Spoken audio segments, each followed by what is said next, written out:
India TV YouTube channel को subscribe करें और बेल आइकन दबाएं।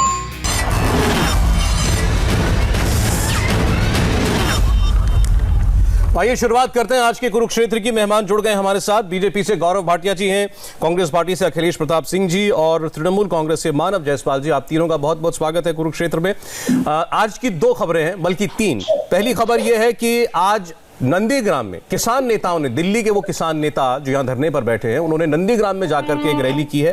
इसमें प्रमुख तौर पर राकेश टिकैत, योगेंद्र यादव, बलबीर सिंह राजेवाल, गुरनाम सिंह चढ़ूनी, हन्नान मोला, मेधा पाटेकर, सारे वो लोग जो पिछले 3 महीनों से आपको लगातार इस आंदोलन का चेहरा दिखाई दे रहे हैं। अब उन्होंने ये ठाना है कि वो कोलकाता, नंदीग्राम, सिंगूर, आसनसोल, इन तमाम जगहों पर रैलियां करेंगे और बीजेपी के खिलाफ प्रचार करेंगे, बीजेपी के उम्मीदवार को हराने के लिए वहां से अपील करेंगे। एक बात। दूसरी, यशवंत सिन्हा, बीजेपी के स्टॉलवर्ट नेता जो कई महत्वपूर्ण पदों पर रहे हैं, उन्होंने आज तृणमूल कांग्रेस ज्वाइन कर ली और उन्होंने जोरदार हमला बोला है भाजपा के ऊपर। और तीसरी बात, जिसकी तस्वीरें आप देख रहे हैं कि बीजेपी की चीफ इलेक्शन कमेटी की बैठक शुरू होने जा रही है, तो यहां पर मंथन होगा बंगाल की बची हुई सीटों के ऊपर। प्रधानमंत्री मोदी भी इस बैठक में कभी भी आ सकते हैं। आइए अब शुरुआत करते हैं चर्चा। भाटिया साहब, क्या किसान आंदोलन बिगाड़ेगा आपका बंगाल का खेल? देखिए, सबसे पहले तो जब हम पूछते हैं तो एक सवाल मन में सबके आ रहा है कि ये जो तथाकथित अपने आप को किसान बताते हैं, इन लोगों की राजनीतिक महत्वाकांक्षा है और ये पश्चिम बंगाल पहुंच गए, तो इनसे तो ये पूछा जाना चाहिए कि ममता बनर्जी ने जब किसानों का नुकसान किया, प्रधानमंत्री किसान सम्मान निधि नहीं लागू होने दी, उन 75 लाख किसानों का हित आप क्यों नहीं साध रहे, क्यों नहीं प्रदर्शन कर रहे, कूच क्यों नहीं कर रहे? पंजाब तो पास में था, पंजाब जाते वहां पे कॉन्ट्रैक्ट फार्मिंग एक्ट है जो कहता है किसान को जेल कर देंगे अगर अनुबंध तोड़ा तो। वहां क्यों नहीं गए? केरला में एपीएमसी नहीं है। और ये क्या दर्शाता है? ये दर्शाता है कि ढोंग और पाखंड की राजनीति जो कर रहे हैं, चाहे वो योगेंद्र यादव योगू बाबा हों जिनकी जमानत जब्त हो गई थी जब चुनाव लड़े, और चाहे राकेश टिकैत हो, राकेश टिकैत चुनाव लड़े थे, इनकी भी जमानत जब्त हो गई थी। इनको रिसीव करने वहां पे लेने के लिए टीएमसी की सांसद आई। टीएमसी के सांसद अगर रिसीव कर रहे हैं तो एक बात और स्पष्ट हो गई, इनको याद दिलाइए गजनी जी को कि आपने कहा था ये आंदोलन जो है ये राजनीतिक नहीं है। क्या ये बात आज आप कह सकते हैं कि ये राजनीतिक आंदोलन नहीं है? और सौरभ जी, बहुत स्पष्टता से मैं कह दूं, इस बार चाहे तथाकथित किसान, ये किसान है नहीं क्योंकि देश का किसान भारतीय जनता पार्टी के साथ खड़ा है जी, चाहे वो टीएमसी, चाहे वो लेफ्ट और चाहे वो कांग्रेस, सब मिल जाइए, लेकिन तब भी अब की बार 200 पार और भारतीय जनता पार्टी की सरकार बनने वाली है। चलिए, चूंकि आपने टीएमसी का नाम दो बार लिया तो मैं मानव जी के पास जाना चाहता हूं। पहले पूरी कर लूं सौरभ जी और फिर आप जाइएगा। अच्छा, बोलिए। ममता बनर्जी ने भी काफी ढोंग किया था और आज ये कहना गलत नहीं होगा कि ढोंग और पाखंड की राजनीति कर रही है, क्योंकि रिपोर्ट आ गई है और रिपोर्ट में ये स्पष्ट कर दिया गया है कि ये कोई हमला नहीं था ममता बनर्जी पे और ये एक दुर्घटना थी। तो आज जो सवाल हम पूछ रहे थे कि इनकी जो सुरक्षा कर्मी थे वो क्या कर रहे थे, कानून व्यवस्था ध्वस्त हो चुकी है, तभी मुख्यमंत्री भी सुरक्षित नहीं है और आज इस बात पे मोहर लग गई। चलिए ठीक है, ये आपने एक दूसरा मुद्दा उठाया है और ये बड़ा मुद्दा है, इस पर आज ही के प्रोग्राम में हम अलग से बात करेंगे। लेकिन पहले जो किसान वहां पहुंचे हैं उस पर आपने तृणमूल कांग्रेस का नाम लिया कि उनके सांसद उनको रिसीव करने के लिए आए। बीजेपी ये कहती है, जायसवाल साहब, कि प्रदर्शन हुए हैं पंजाब में, हरियाणा में, उत्तर प्रदेश के कुछ हिस्सों में, बंगाल में तो किसान आंदोलन की कोई हवा ही नहीं है, तो ये नेता वहां जाके उनका क्या बिगाड़ लेंगे? नमस्कार सभी को, सभी पैनलिस्टों को नमस्कार। गौरव जी, आप बहुत बड़े प्रवक्ता हैं बीजेपी के, बहुत ही अच्छा बोलते हैं। अखिलेश जी नमस्कार, आप भी हमारे एक मार्गदर्शक रहे हुए हैं। बहरहाल, जहां तक बंगाल का सवाल है, जहां तक यहाँ पे जो किसान विरोध करने, आंदोलन करने आए हैं, बंगाल एक ऐसी धरती है जो हम किसी भी मेहमान का पूरे मन से, पूरे हृदय से आलिंगन करते हैं। ये देखा गया है, जब ब्रिटिश ईस्ट इंडिया कंपनी भी जब हिंदुस्तान में पहली बार आई थी, उन्होंने अपने कदम बंगाल में रखे थे और जब उनका विरोध करने की बारी आई तो 1857 में बंगाल की धरती ने पहला विरोध जताया। बहरहाल, ये अपनी अपनी समस्या है, इनको बोलिए। गौरव जी शायद उसको झेल सके, वो तो दिल्ली तक पहुंच नहीं सके, ये अच्छी बात। मानव जी आपकी आवाज नहीं आ रही है। गौरव जी, मानव जी, हाँ जी हाँ, वो वीडियो लिंक के जरिए हैं, उनकी आवाज नहीं पहुंच रही, उनकी वो जुड़ते हैं दोबारा तो उनकी बात हम पूरी सुनेंगे। अखिलेश जी आप बताइए, आपकी समझ में बंगाल में किसान आंदोलन का कोई जोर है? देखिए, अभी मैं सुन रहा था भाजपा के अपने साथी मित्र प्रवक्ता का घबराए, विचलित और तिलमिलाए सी भाषा ये दर्शा रही है कि बीजेपी का इस देश से सुपड़ा साफ होने वाला है। ये देश के लिए शुभ लक्षण है, देशवासियों के लिए शुभ लक्षण है ये घबराहट, और होनी भी चाहिए, क्योंकि बेनकाब हो चुकी है आदरणीय मोदी जी की बीजेपी। किसानों की आय दोगुनी करने की बात करते थे, और इनके जो दो मित्र हैं, हम दो और हमारे मित्र, हम दो और हमारे दो वाले, उनकी आय एक साल में 2-2.5 लाख करोड़ बढ़ गई। क्या भारत सरकार, मेरा भी फोन कट गया, मैं बोल रहा हूं लैपटॉप से, हो सकता है मेरी आवाज जा रही हो आपको। भारत देश कंगाल होता जा रहा है, उसकी इकोनॉमी डूबती जा रही है, उधार पे, कर्जों के बोझ पे सरकार का खर्चा चल रहा है, सरकार चल रही है। लेकिन हमारे दो मित्रों की जो संपत्ति है वो भारी मात्रा में बढ़ रही है। ये क्या दिखाता है? मुझे समझ में नहीं आ रहा है कि मैं कनेक्टेड हूं कि नहीं हूं, क्योंकि मेरा फोन कटा हुआ है और आपकी आवाज मुझे सुनाई नहीं दे रही है। अगर आपको सुन रहा हो तो आपकी आवाज आ रही है, आप बोलते रहे, नहीं तो आपके कोई सहयोगी हो, अगर कोई सुन रहे हो तो उनको बता दें उनकी आवाज आ रही है, वो बोले। ठीक है सौरभ जी, सुना मैं आपको। तो आज के तारीख में हर व्यक्ति का यह परम कर्तव्य और धर्म बनता है कि इस बीजेपी की सरकार को सत्ता से बेदखल किया जाए, क्योंकि यह सरकार नहीं है, ये बीजेपी की सरकार नहीं है, ये ईस्ट इंडिया कंपनी है। ये अगर राजनीतिक दल होता तो ये राजनीतिक दलों की अपनी एक मर्यादाएं होती हैं, अपनी एक संवेदनशीलता होती है जी। लेकिन इस ईस्ट इंडिया कंपनी की कोई भी संवेदनशीलता नहीं है। इसलिए इस ईस्ट इंडिया कंपनी पार्ट 2 को इस देश से बेदखल करने का वक्त आ गया है। 100 दिन से ज्यादा हो गए, 250 करीब किसान वहां पे मर चुके हैं, आत्महत्या कर चुके हैं। पूरे देश का किसान विचलित है। एक लफ्ज भी बीजेपी के नेता लोगों को सिंपैथी नहीं लफ्ज उनका, और नहीं जो इनसे असहमत है।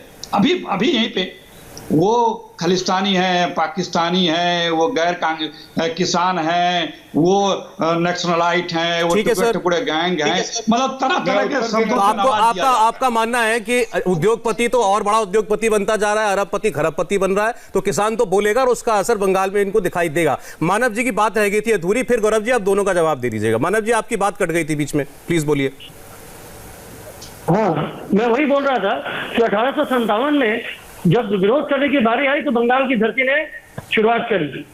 जहां तक दूसरा एक चीज मैं बताना चाहता हूँ, एक छोटी सी कविता है, 4 पंक्तियां मैं आपको सुनवाऊंगा।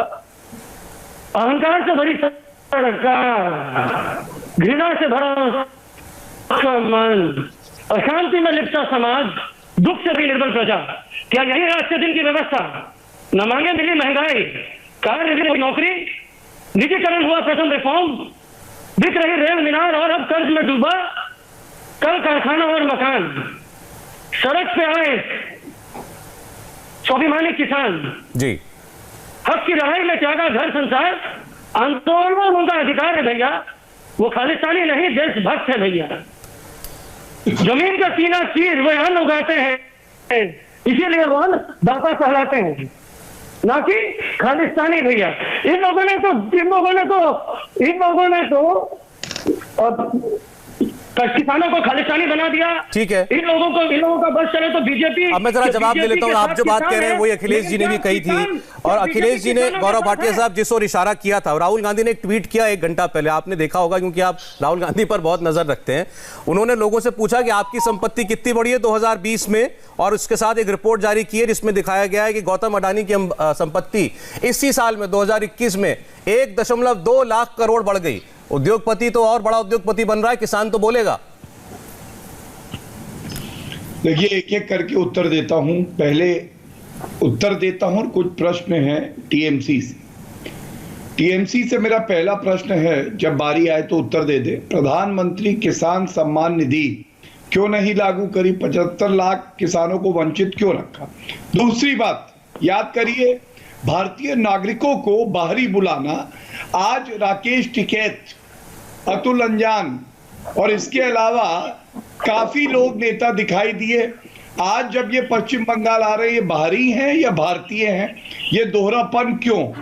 तीसरी बात, देखिए, किसानों की आत्महत्या का एनसीआरबी डेटा 2019 तक आया। आपको मालूम है सौरभ जी, पश्चिम बंगाल की सरकार ने एनसीआरबी डेटा ही देना बंद कर दिया। क्यों? क्योंकि कानून व्यवस्था ध्वस्त है, ममता बनर्जी मस्त है। किसानों का असली डेटा देंगे तो पूरे देश में पता चल जाएगा कि किसानों की हालत पश्चिम बंगाल में क्या है। अब मैं कांग्रेस पे आता हूं। कांग्रेस के प्रवक्ता केवल इतना बता दें, नकाब हटाएं चेहरे से, ये पंजाब कॉन्ट्रैक्ट फार्मिंग एक्ट है, इसमें सेक्शन 25 कहता है किसानों ने अनुबंध तोड़ा अरेस्ट हो जाएगी। ये वापस क्यों नहीं लिया? सुसाइड, आत्महत्या का थोड़ा मैं बता दूं, सबसे ज्यादा आत्महत्या किसानों की कहां पे है? महाराष्ट्र में है, सरकार इनकी है। लेकिन राहुल गांधी कहते हैं मैं ड्राइविंग सीट पे नहीं हूं, वो पेट्रोल की टंकी में घुसे रहते हैं। तीसरी बात, पंजाब में 302 किसानों ने आत्महत्या करी, छत्तीसगढ़ में 499 ने आत्महत्या करी। कभी ये राजनीतिक गिद्ध जो इनकी पार्टी के हैं, फोटो खिंचवाने जाते हैं, फेसबुक लाइव करते हैं दुख में हमारे नागरिकों के, वो उड़ते उड़ते वहां गए नहीं राजनीति करने। अगर मैं गलत हूं तो मुझे जरूर बताएं। और एक बात मैं और कह दूं कि देखिए, ममता बनर्जी ने नंदीग्राम की सीट जो है क्यों चुनी? क्योंकि भवानीपुर 30 साल से वो जीत रही थी, लेकिन वो जानती थी कि अब हारने वाली है। स्कूटी उनकी डोल रही है, जनता बोल रही है कि तुम्हारी पोल खुलेगी, तो इसलिए उन्होंने सीट बदल दी। और अच्छा है कि वो वापस मैदान में आई नौटंकी करने के बाद, क्योंकि शुभेंदु अधिकारी उनको वहां पे हराएंगे, मस्त करेंगे और दिखाएंगे कि जो पश्चिम बंगाल का बेटा है। और इनको माता का सम्मान करना नहीं आता है। प्लीज चुप करा, उनके माता सम्मान इनको आपके बोलने पर आपत्ति हुई, आपके शब्दों पर आपत्ति हुई है। हाँ सर, शब्दों वो ठीक है, आपत्ति अपनी बारी में भी दर्ज हो सकती है। चलिए आप कंप्लीट कर लीजिए एक बार। जायसवाल साहब इनको 15 सेकंड में कंप्लीट करने दीजिए। गौरव जी शॉर्ट पे कंप्लीट कीजिए। सौरभ जी, आपत्ति हमें भी बहुत सी बातों पे हुई जो दोनों प्रवक्ताओं ने कही। शिष्टाचार में इंतजार किया अपनी बारी का, और ये कहा जा रहा है 65 साल की महिला है। ठीक है, मैंने मान लिया। वो 85 साल की जो महिला मजूमदार जी, जिनको टीएमसी के गुंडों ने पीटा और उनकी आंखों में सूजन आ गई। एक मिनट प्लीज, देखिए सौरभ जी, आप बोलिए मानव जी, इसमें और समय ही जाएगा, इनको खत्म कर लेने दीजिए, आप पर तसल्ली से बोलिएगा। एकदम। मेरा केवल इतना कहना है, अगर बुजुर्गों के सम्मान की बात है तो 85 साल की जो महिला है उनको टीएमसी के गुंडों ने क्यों पीटा? चलिए ठीक है, अभी व्यवस्था तो प्रदेश की सरकार की जिम्मेदारी है। आपने कहा उसकी रिपोर्ट भी आ गई थी। अब अभी आपने जो आपके जवाब का पहला हिस्सा था किसानों वाला, मैं उस पर अखिलेश जी का एक रिएक्शन ले रहा हूं, उसके बाद हम स्पेसिफिक बंगाल की बात करेंगे। अखिलेश जी, आप उस बात का जवाब दे दीजिए, फिर बिल्कुल प्योर बंगाल की बात करेंगे। देखिए, अभी इन्होंने स्कूटी के गिरने का जिक्र किया। आदरणीय प्रधानमंत्री, जो हमारे देश प्रधानमंत्री हैं, वो अपने भाषण में किस लेवल की बात करते हैं कि ममता बनर्जी के स्कूटी गिरने के ऊपर कमेंट किया था। प्रधानमंत्री जी या बीजेपी के लोग किस तरह से महिला विरोधी ख्याल रखते हैं, बताने की आवश्यकता नहीं है। ये सब चीजें किसी के जीवन में कभी भी हो सकता है। आदरणीय प्रधानमंत्री जी भी कानपुर में अकेले थे, चलते वक्त वो भी पैर स्लिप कर गया था। तो ये कमेंट करने की चीजें नहीं होती हैं, और वो भी प्रधानमंत्री के लेवल से। मुद्दों की बात होती है। आप प्रधानमंत्री हैं पिछले 7 वर्षों से, आप अपने मुद्दे गिनाइए, अपनी बात रखिए, लेकिन उसका कभी जिक्र नहीं करते हैं। बताइए ना, क्यों नहीं भाषण में अपने एक सवाल पूछ लो, किसान बिल अभी आप दूसरे को ज्ञान दे रहे थे, बीच में न बोलें। नहीं, वो आपकी इजाजत से आपसे सवाल करना चाहते हैं। ये तो ऐसा नहीं मांगा। चलिए कोई बात नहीं, सवाल नहीं पूछूंगा, ये अपनी बात पूरी कर ले, कोई बात। हाँ, बौखला जाते हैं वो जो हम घबराते या क्या शब्दों का प्रयोग किया हम नहीं है। बात दरअसल में ये है कि इस बीजेपी की सरकार के पास कोई मुद्दे नहीं है। आपने देखा ही कि बीजेपी के प्रदेश के अध्यक्ष किस तरह से ऑन रिकॉर्ड कई बार कहा उन्होंने कि भगवान को हम राम भगवान को हम भगवान नहीं मानते, माता दुर्गा के प्रति क्या क्या। आप भाई 7 सालों से आप देश में राज कर रहे हो, आप अपने कर्तव्य गिनाओ, अपनी उपलब्धियां बताओ। मैं उत्तर देना चाहता हूं। दोनों लोग बीजेपी की बात कर रहे हैं, मुझे उत्तर देने का समय दीजिए। नहीं है अपने सीमाओं से, आप वापस आ लिए, अपने सैनिकों को वापस बुला लिए, रिपोर्टें आ रही हैं अमेरिका तक का आ रही है, पार्लियामेंट्री कमेटी कर रही है, लेकिन आप बात ये केंद्र सरकार को और किस पे वोट मांगेंगे भाई? अखिलेश नहीं ठीक है, लेकिन ये बातें बंगाल के चुनाव में कितनी रेलेवेंट है, मैं आपसे ये जानना चाहता हूं। बंगाल में तो 10 साल से ममता बनर्जी है। कहीं भी चुनाव है, केंद्र प्रधानमंत्री का पहला कर्तव्य होता है या कभी भी राष्ट्र को संबोधित करें तो वो अपने सरकार और अपने उपलब्धियों का जिक्र करें, और उपलब्धियों में सबसे महत्वपूर्ण आता है हमारी राष्ट्र की संप्रभुता और सुरक्षा। तो चीन से क्यों घुटने टेक के पीछे हो गए, चीन क्यों नहीं खाली किया, ये बताना चाहिए। दूसरा बताना चाहिए महंगाई क्यों सूसने से मुंह बनाई जा रही है। तीसरा बताना चाहिए किसानों की बात हम इसलिए नहीं मान रहे क्योंकि इसमें अडानी अंबानी जी गुस्सा जाएंगे। अब मैं आपकी बात का जवाब ले लेता हूं। आपने राष्ट्रीय सुरक्षा, महंगाई और किसान, 3 मुद्दे आपने गिनाए। गौरव भाटिया जी, आपको दोनों की बात सुन के फिर जवाब देना चाहिए। ठीक है, मैं एक बार दोनों की बात सुन रहा हूं, आप पर्याप्त समय लेके जवाब दीजिएगा। बताइए मानव जी, आपको बीच में आपत्ति भी हो गई 3 के किसी शब्द से? शब्दावली नौटंकी जैसे शब्द ना यूज करें गौरव जी। आप भी सामान्य व्यक्ति हैं, एक महिला को चोट लगी है और किसी भी महिला को चोट लगे हम उसके लिए संवेदना और थोड़ी सी तो कम से कम सम्मान तो जरूर करेंगे। वो सम्मान तो बिल्कुल होना चाहिए, लेकिन ये कह रहे थे कि वो रिपोर्ट आ गई है, पुलिस ने रिपोर्ट दे दी है इलेक्शन कमीशन को, उसमें उन्होंने ये कहा है कि वो हादसा ही था, हमला नहीं था। नहीं सर, ये मैंने उनको पूरी जानकारी नहीं है सर, आपके टीवी के माध्यम से मैं जानकारी दे दूं। उन्होंने बोला most probably it was an accident, और हमने इनके लिए हमने रिक्वेस्ट करा है सर। हमारी पार्टी ने, हमारे एमपी लोगों ने जाके दिल्ली तक पहुंच के हमने रिक्वेस्ट करी कि पूरी जांच करें। हम चाहते हैं कि पूरे प्रांत को, पूरे देश को पता चले कि क्या हुआ है, और पुलिस को इस तरीके के शब्द जो आप लोग ट्वीट कर रहे हैं, जिसके तरीके से अलग मायने या अलग संदर्भ में जो बोलना चाहते हैं उसको ना करें।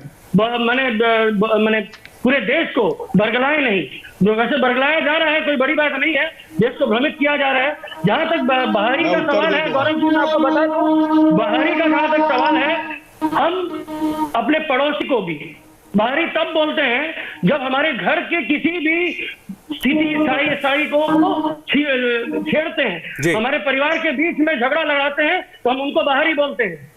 दूसरी बात, जहां तक आपने हमको बोली किसानों की बात, वो आंदोलन कर रहे हैं, वो आंदोलन करने का उनका हक है, हमारा संविधान उनके साथ है।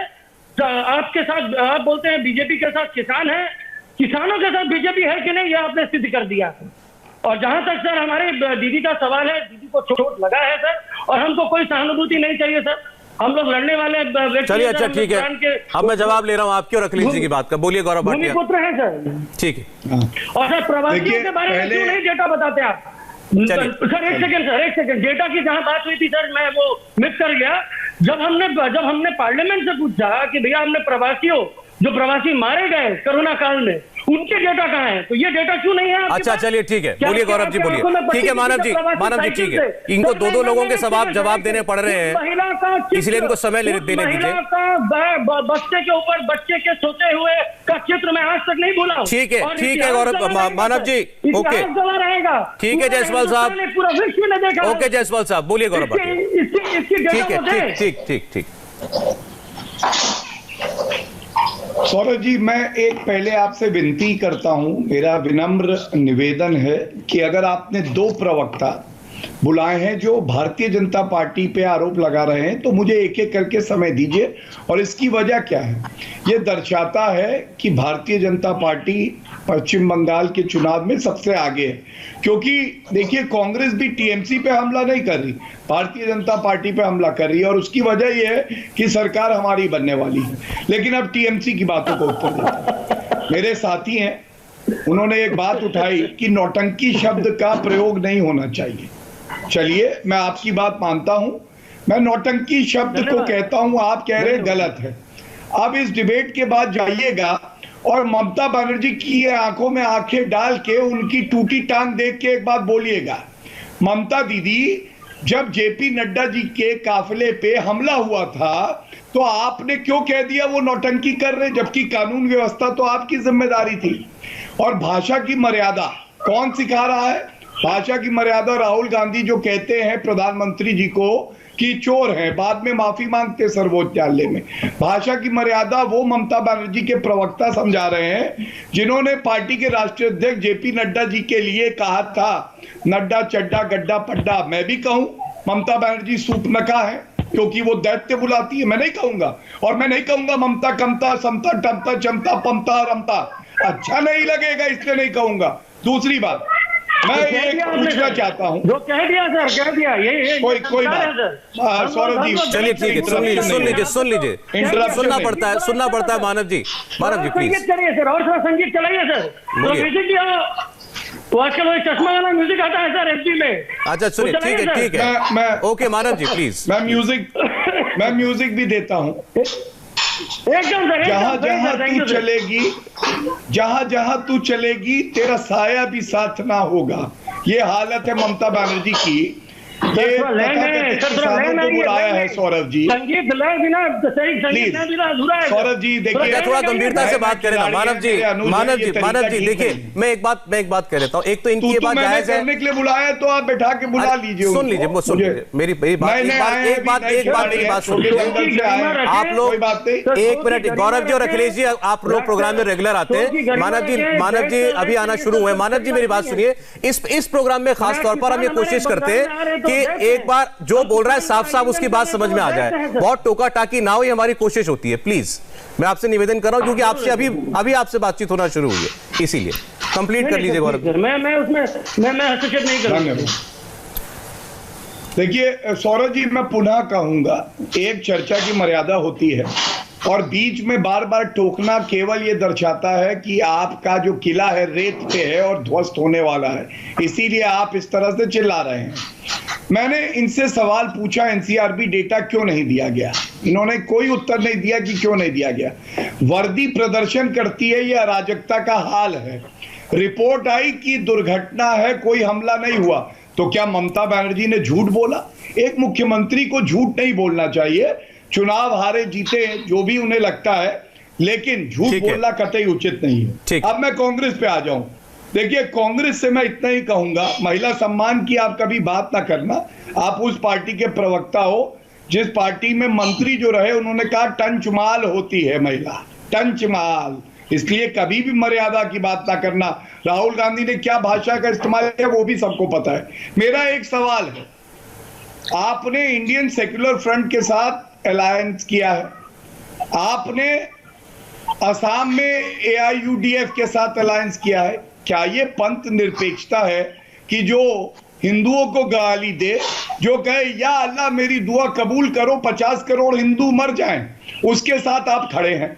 ये अगर पंथ निरपेक्षता है ना सौरभ जी, तो मैं समझता हूं ये इटली का पाठ है पंथ निरपेक्षता का। आपकी बात हो गई, क्योंकि जैसा प्रधानमंत्री जी ने कल कहा वसुदेव कुटुंबकम, पूरा विश्व एक परिवार है, तो भारत की तो बात छोड़ दीजिए। और दूसरी बात जो इन्होंने अखंडता की करी, कल ही क्वाड लीडर समिट हुई, आप देखिए अमेरिका, जापान, ऑस्ट्रेलिया और भारत ये सब एक साथ आए क्योंकि चीन की विस्तारवादी जो नीति है उसको हमें ध्वस्त करना। ठीक है गौरव जी, बात कंप्लीट कीजिए, मैं इनका जवाब लेता हूं। आपने बहुत सारे विषय पर जवाब दिया है और यही दर्द कांग्रेस पार्टी इनके 2-3 विषय थे। अखिलेश जी पहले महिला सम्मान, आपने देखा होगा आपके वो अधीर रंजन चौधरी जी का बयान, उन्होंने तो कहा था ममता बनर्जी सियासी पाखंड कर रही है।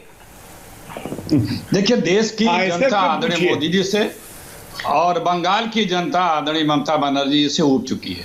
ये दोनों लोग एक देश पे बोझ हैं, एक बंगाल में बोझ हैं, और बंगाल में कांग्रेस की सरकार बनने जा रही है और वहाँ की जनता को इन दोनों लोगों के लड़ाई झगड़ों से दूर एक विकास उन्मुख सरकार चाहिए, वो कांग्रेस ही दे सकती है। और सही मामलों में सबके लिए काम करने वाली और सबको ये महसूस कराने वाली कि उसकी अपनी सरकार है, वो सरकार सिर्फ कांग्रेस पार्टी ही दे सकती है और वो बंगाल में देने जा रही है।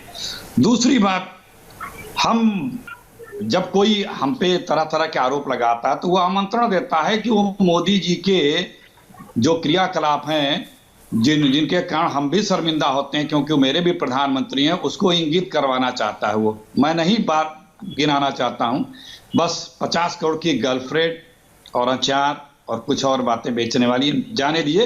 अच्छा नहीं लगता कि मोदी जी ने क्या क्या महिलाओं के बारे में कहा है, कहने की कोई आवश्यकता नहीं है।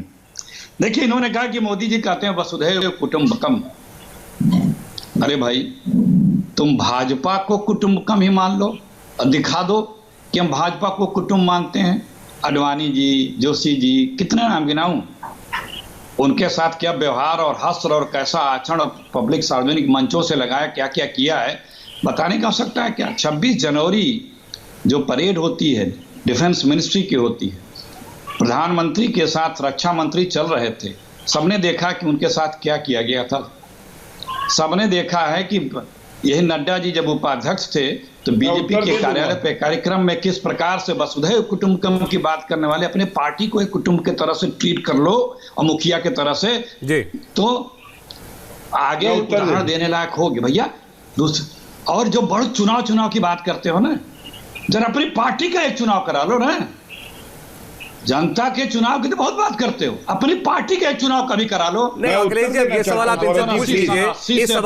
इस सवाल पर तो आपके कितने सीनियर लीडर, उनको एक को भी आपने स्टार कैंपेनर नहीं बताया, वो बगावत पर उतारू में चुनाव की पार्टी को लेकर। कौन बगावत पर उतारू? ये आप कह सकते हैं, हमारे यहाँ नेहरू जी से लगा अभी तक, अब बिचारों का व्यक्ति रहिए, लेकिन 25 विधायक उत्तराखंड के 3 दिन दिल्ली के छुपे हुए थे, किसी ने एक न्यूज नहीं चलाई, एक डिबेट नहीं की। हमारा नेता यदि कुछ कांग्रेस पार्टी के कार्य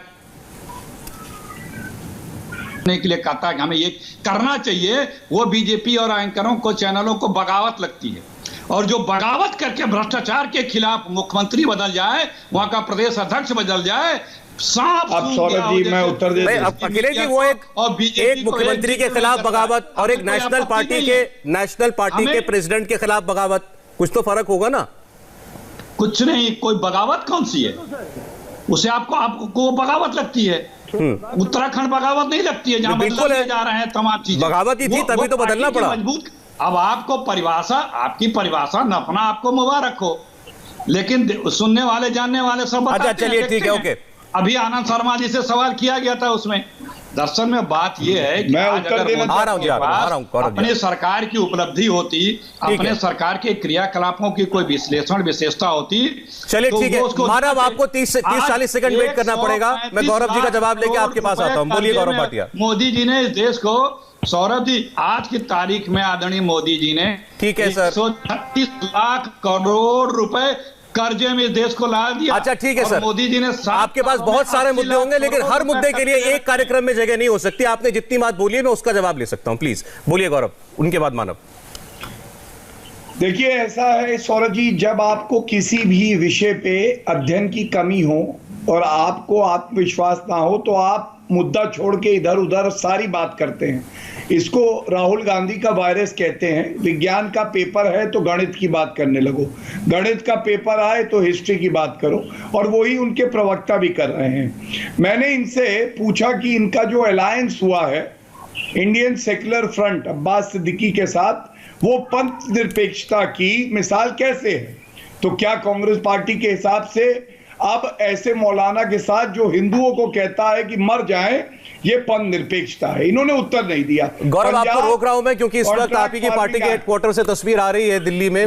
प्रधानमंत्री नरेंद्र मोदी वो बीजेपी मुख्यालय पहुंचे हैं और जेपी नड्डा जो है वो उनका स्वागत कर रहे हैं। ये चुनाव समिति की मीटिंग भारतीय जनता पार्टी के होने जा रही है, जिसमें शामिल होने के लिए प्रधानमंत्री मोदी यहाँ पर आए हुए हैं। और खास तौर पर जो पश्चिम बंगाल के अभी 230 से ज्यादा उम्मीदवारों की सूची बीजेपी को निकालनी है, उस पर माना जा रहा है कि आज यहां पर कोई फाइनल मुहर लग सकती है, क्योंकि पिछले 3-4 दिनों के अंदर बंगाल के चुनाव में कई फैक्टर्स और जुड़ गए। आज किसान नेता वहां पहुंच गए प्रचार करने के लिए। ममता बनर्जी के साथ जो हादसा हुआ, जिसको वो हमला बताती हैं, वो एक बड़ा फैक्टर बना हुआ है।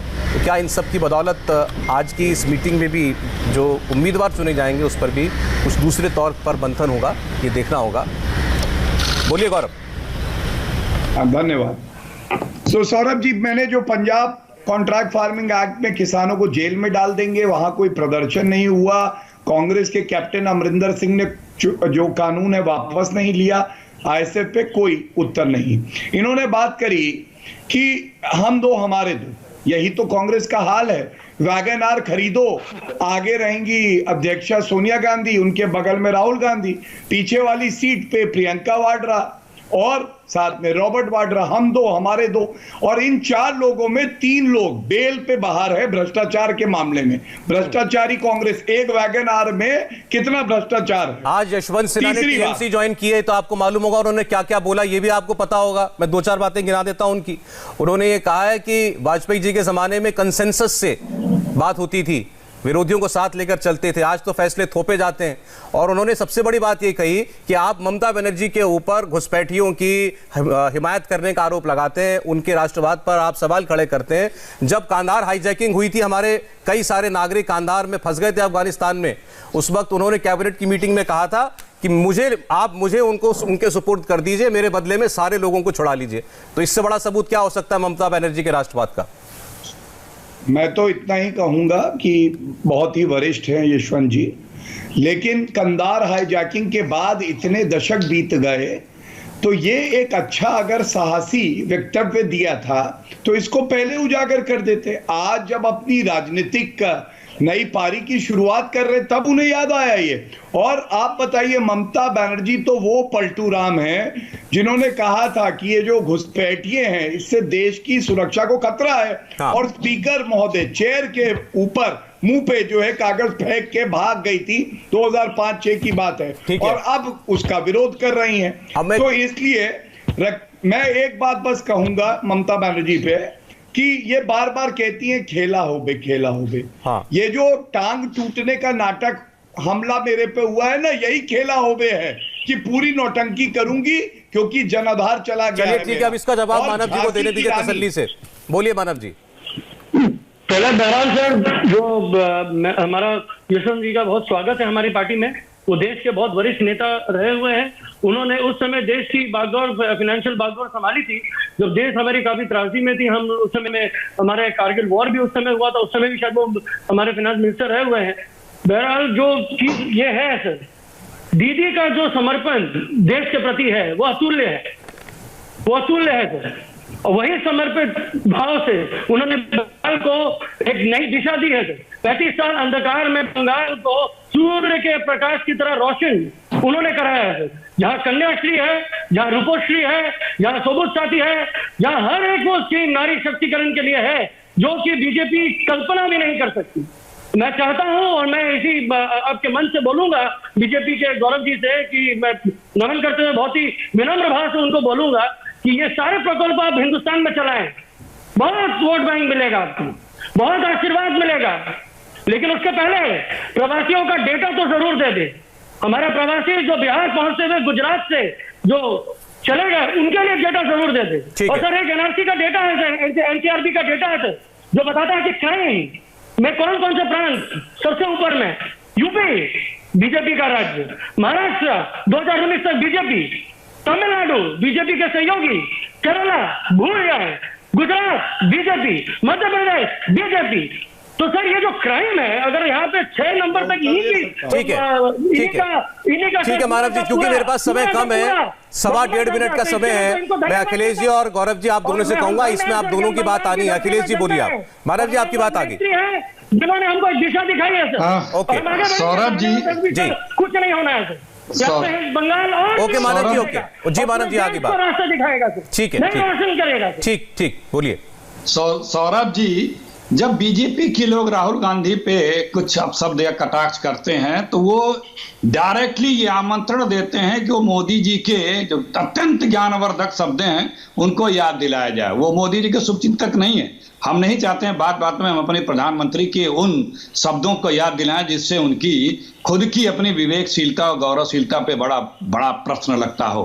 गटर से गैस बनाने वाले आदरणीय प्रधानमंत्री जी का ज्ञान, सिलेंडर गैस ट्रैक्टर के पाइप में ट्यूब में गैस भर करके लेने वाला जब इंटरनेट नहीं था तब इंटरनेट का प्रयोग कर लेने वाला, जब डिजिटल कैमरा नहीं आता तो डिजिटल कैमरे का प्रयोग कर लेना, जब कलर अखबार नहीं छपते थे तो कलर अखबार में फोटो छप जाना, उससे बड़ा ये कि वो छपी हुई अखबार को अडवाणी जी द्वारा पढ़ लेना, और तमाम तमाम तमाम तमाम। मैं इसमें समय वेस्ट करना नहीं चाहता। बात दरअसल में ये है कि भैया 7 साल से केंद्र की सरकार में हो, केंद्र सरकार के क्रियाकलाप और उपलब्धियां बताओ, दूसरे से सवाल क्यों कर रहे हो? सत्ता में आप हो, बताओ। अब अखिलेश जी आप मुझे रोकना पड़ेगा आपको, क्योंकि इनका जवाब भी कराना जरूरी है। बहुत शॉर्ट में गौरव जी। अरे भाई तुम अपने उपलब्धि। ठीक है अखिलेश जी प्लीज बोलिए आप। गौरव जी लास्ट कमेंट है। धन्यवाद। देखिए पहले टीएमसी के प्रवक्ता की बात का उत्तर दे दूं। एनसीआरबी डेटा की इन्होंने बात करी, आंकड़े ये क्यों नहीं देते? और उत्तर प्रदेश में जनसंख्या के अनुपात से क्राइम रेट तय होता है। जरा एक बार देख लीजिएगा पश्चिम बंगाल में क्या हाल है और उत्तर प्रदेश में कहां ज्यादा है। आपकी जानकारी के लिए बता दूं, जो पश्चिम बंगाल में है वो ज्यादा है। दूसरी बात, नंदीग्राम से ही सूर्य उदय हुआ था ममता बनर्जी का, और नंदीग्राम में ही अस्त होगा। जहां तक कांग्रेस की बात है, ना 3 में ना 13 में 100 मांग रहे थे सीट, भिखारी बन के लोटा रख के 100 सीटें नहीं दी। ये आज इनकी राजनीतिक हैसियत है। और 546 लोकसभा सीट है, ये आपके पप्पू महाराज कहते हैं, जबकि 15 साल से सांसद हैं। वो कहते हैं शिकंजी वाला था जिसने कोका कोला बनाई। गौरव जी ठीक है। इस आरोप प्रत्यारोप का कोई अंत नहीं है। मेरे पास समय होता तो और बात करते। मुझे लगता है आपका जवाब आ गया पूरा। गौरव भाटिया, मानव जायसवाल, अखिलेश प्रताप सिंह, बहुत बहुत शुक्रिया आपका कुरुक्षेत्र में हमारे साथ आज जुड़ने के लिए। ये तो थी चुनाव की बात जिसकी चर्चा हर शहर में हो रही है। अब ऐसी बात जिसकी चर्चा हर घर में हो रही है। क्या है वो चर्चा आपको बताएंगी सुरभि।